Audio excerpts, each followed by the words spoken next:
మేమందరం 10వ తరగతి చదువుతున్నాము. ఈ రోజు కాళోజీ నారాయణరావు జయంతి సందర్భంగా మేము ఒక బుర్ర కథ చేయబోతున్నాము. గ్రామీణ ప్రాంతాల్లో కొన్ని కుటుంబాలలో బాలికలను ఇంటికే పరిమితం చేసి విద్యకు దూరం చేస్తున్నారు. చదువుకోవాలని కోరిక వీరికి ఉంటుంది, కానీ బాలికలను ఇంటికే పరిమితం చేస్తున్నారు. అలాంటి ఒక కథను ఈ బుర్ర కథ ద్వారా తెలుసుకున్నాం. అనగనగా రామపురం అనే ఒక పల్లెటూరు. ఆ పల్లెలో శివయ్య గౌరమ్మ అనే దంపతులకు కలిగిన తొలి సంతానం సీత. సీత చదువుకునేందుకు చేసిన ప్రయత్నమే ఈనాటి బుర్ర కథకు నేపథ్యం. జయము జయము మన భారత మాతకు, జయము దిగ్విజయము. తందాన తాన చదువులనిచ్చు సరస్వతి దేవి చల్లగా చూడమ్మా.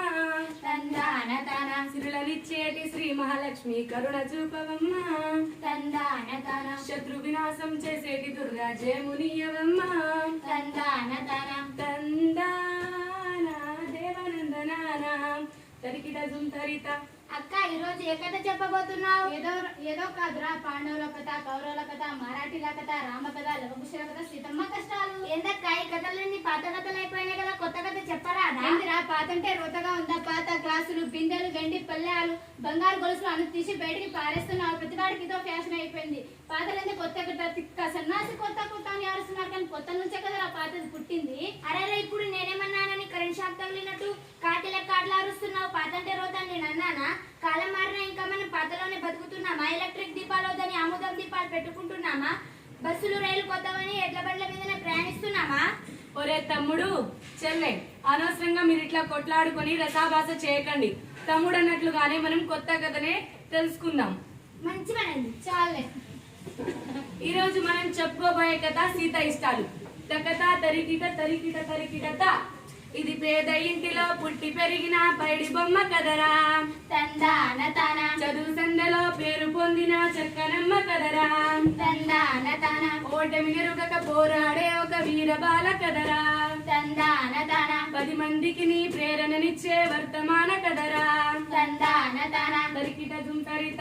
ఇంతకెవరా పైడి బొమ్మ ఏమా కథ? అయ్యల్లారా, అమ్మల్లారా, స్త్రీలు విరిసిల్ల భారత భూమిలో రజనాలు పండే రతనాల నేల మన తెలుగు నేల. ఆ తెలుగునాట రామాపురం అనే ఒక పల్లెటూరు. ఆ పల్లెల్లో శివయ్య గౌరమ్మ అనే ఒక పేద దంపతులు ఉండేవారు. ఆ దంపతులకు కలిగిన తొలి సంతానమే సీత. సీతను బడికి పంపాలని అనుకుంటుండగానే వారికి మరో కొడుకు పుట్టాడు. సంతానాన్ని ఇంతటితో ఆపేద్దామా వద్దా అని వారు మదన పడుతుండగానే మరో కూతురు పుట్టింది. ఆలస్యం అమృతం విషయం అంటూ ఇదేనేమో. నువ్వు నోరు మూస్తావా ముయ్యవా? నోరు మూసుకునే కాలం పోయిందక్క. ప్రశ్నించేవాడే ఉత్తముడు, మాట్లాడేవాడే మంచోడు. తరువాత ఏం జరిగిందంటే, పూట గడవని తల్లిదండ్రులకు పాటులెక్కువాయే. తందాన తాన పంటలు పండక పొట్ట నిండక కష్టం ఎక్కువాయే.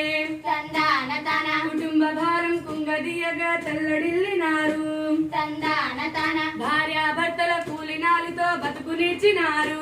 తందాన తాన తరికిట జుంతరిత. అంతకు సీత బడికి పోయిందా లేదా? లేదు చెల్లెలా, అమ్మా నాన్న పనిలోకి పోతే తమ్ముణ్ణి చెల్లెల్ని ఆడించడానికి ఆమె అంకితం అయిపోయింది. పిల్లలు బడిలో పెద్దలు పనులు అనే సంగతి వాళ్ళకు తెలియదా అక్క? చట్టాన్ని ఒక్కరు అమలు చేయాలి అనుకున్నంత కాలం పరిస్థితుల్లో మార్పు రాదురా తమ్ముడా.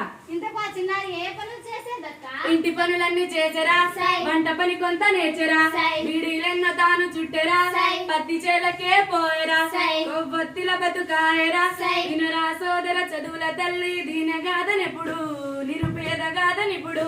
తందాన తాన తరికిట జుంతరిత. తర్వాత ఏం జరిగిందక్క?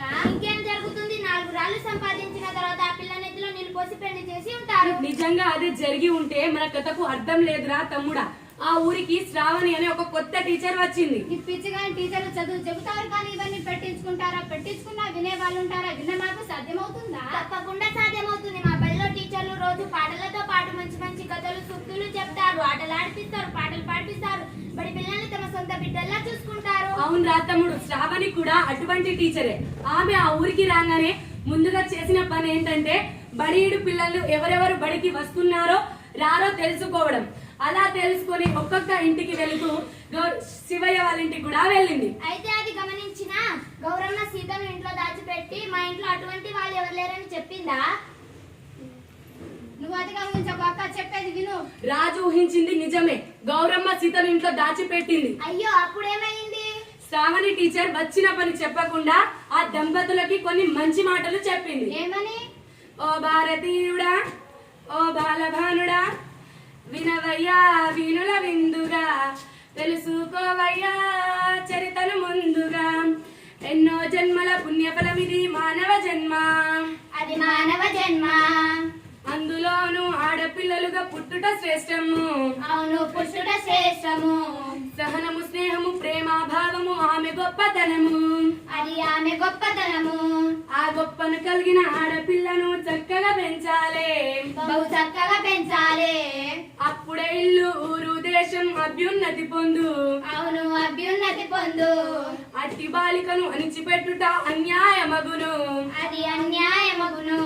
ఓ భారతీయుడా, ఓ బాలభానుడా, వినవయ్యా వీణుల విందుగా, తెలుసుకోవయ్యా చరితను ముందుగా, తరికిట జుంతరిత. ఆడవాళ్ళు కూడా గొప్ప వాళ్ళను మహాపాపం అంటున్నావు, బాగానే ఉంది కానీ అటువంటి నలుగురు గొప్ప వాళ్ళ పేర్లు చెప్పక్క. సరే చెప్తాను వినండి. శ్రావణి టీచర్ కూడా ఆ దంపతులకి కొందరు ఆదర్శ మహిళల గురించి ఇట్లా చెప్పింది. ఎలా? రుద్రమదేవి చూడరా, సై. శత్రువులను చెండాడేరా, సై. సరోజినీ నాయుండురా, సై. స్వరాజ్య సమరం చేసేరా, సై. సంగ్యం లక్ష్మీ బాయిరా, సై. బాలలను బాగు పరిచరా, సై. అచ్చమాంబను చూడరా, సై. మహిళల మార్గం దిద్దెరా, సై. కల్పన చావ్లా చూడరా, సై. అంతరిక్షమునకెగరెరా, సై. సునీత విలియమ్స్ చూడరా, సై. పరిశోధనలు ఎన్నో చేసేరా, సై. అన్ని రంగంలో మహిళలు ఆదర్శంగా నిలిచారు. తరికిట జుంతరిత. ఆ తర్వాత ఏం జరిగిందో నేను చెప్తా. లోపల ఉన్న సీత బయటికి వచ్చి నేను చదువుకుంటానని చెప్పింది. అవును చెల్లె, ఆ టీచర్ మాటలకు ప్రభావితమైన ఆ దంపతులు తన బిడ్డను చదివించడం మంచిదని అర్థం చేసుకున్నారు. అలా అర్థం చేసుకున్న తర్వాత టీచర్ వెంట సీతను పంపించారు. అంతేలేండి, అందరూ మా చిన్నక్కలా ఉంటారా? అంటే నువ్వు రాజు కంటే గొప్పదానివక్క. ఈ కథగా నేను సంగతి చెబుతా. మీరు తర్వాత కొట్లాడుకోవచ్చు గాని ముందు కథ వినండి. సీత ఎట్లా చదువుకున్నదయ్యా అంటే, అక్షరమాల నేర్చెరా, సై. తెలుగు చక్కగా చదివిరా, సై. లెక్కలన్నీ నేర్చెరా, సై. లెక్కలు చక్కగా చేసేరా, సై. పరిసరాల విజ్ఞానమురా, సై. పక్కగా గ్రహించెరా, సై. ఏది చదివినా ఏది రాసినా ఎదురు లేదు తనకు, తందాన తన, అందరిలోనూ అన్నిటికన్నా ముందు నిల్చే తుదకు. తందాన తన. తరికిట జుంతరిత. ఆమె తెలివితేటలు గమనించిన పాఠశాల ప్రధానోపాధ్యాయుడు ముగ్ధుడై ఏడాది గడవకుండానే ఆమెను 5వ తరగతిలో చేర్పించాడు. చూడు, చదివితే అట్లా చదవాలి. నువ్వే నన్ను వెక్కరించిన అవసరం లేదు. నేను కూడా 1వ తరగతిలో ఉన్నప్పుడు పెద్ద పెద్ద లెటర్స్ చదివినా.